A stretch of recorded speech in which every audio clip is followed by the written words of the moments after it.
இது வந்து நார்த்தங்காய். இது பாருங்கள் இவ்வளோ பெருசாக இருக்குது. நார்த்தங்காய் வந்து ஊறுகாய் போடலாம். கட் பண்ணி வச்சுருக்கேன். உங்களுக்கு தெரியறதுக்காக நல்லா பெருசு பெருசாக போட்டிருக்கேன். நார்த்தங்காய் இது கட் பண்ணிவிட்டு எப்படி ஊறுகாய் தாளிக்கலான்னு காமிக்கிறேன். இப்போ இது வந்து கட் பண்ணி போட்டிருக்கேன். இதில் வந்து பெருங்காயம் உப்பு சேர்த்து நல்லா வேக வச்சுருக்கேன். நல்லா வேகணும். இது வெந்த பிறகு நம்ம மசாலா போட்டு தாளிச்சிக்கலாம். நான் தாளிக்கும் போது காமிக்கிறேன். பெருங்காயமும் உப்பு பை அவருக்காக தாளிக்க போகிறோம். தேவையான பொருள் வறுத்து எடுத்துக்கலாம். சீரகம், பட்டை,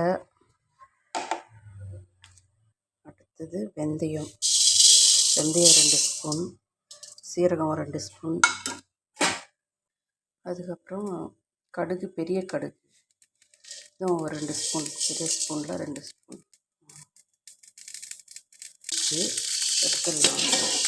எடுத்துக்கலாம்.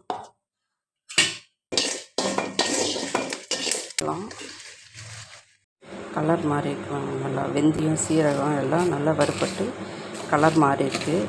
இந்த ஸ்டேஜில் நம்ம எடுத்து ஆற வச்சு இப்போ நம்ம பொடி பண்ணி தாளித்து எடுத்துக்கலாம். நார்த்தங்காய் வந்து பொடி அரைச்சாச்சு. இப்போ தாளித்து எடுத்துக்கலாம். பொடி ரெடி ஆகிடுச்சு.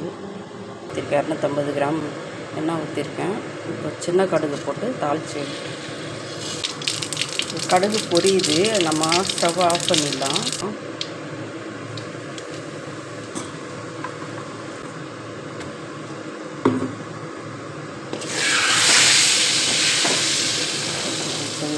நல்லா இருக்கு.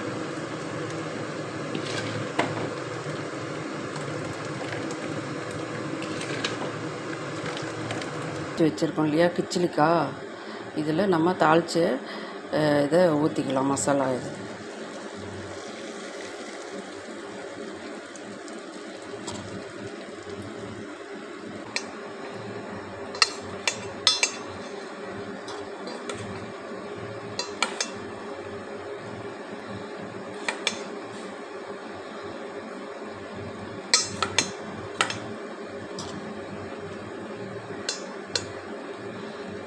பாருங்கள், சூப்பராக இருக்குது.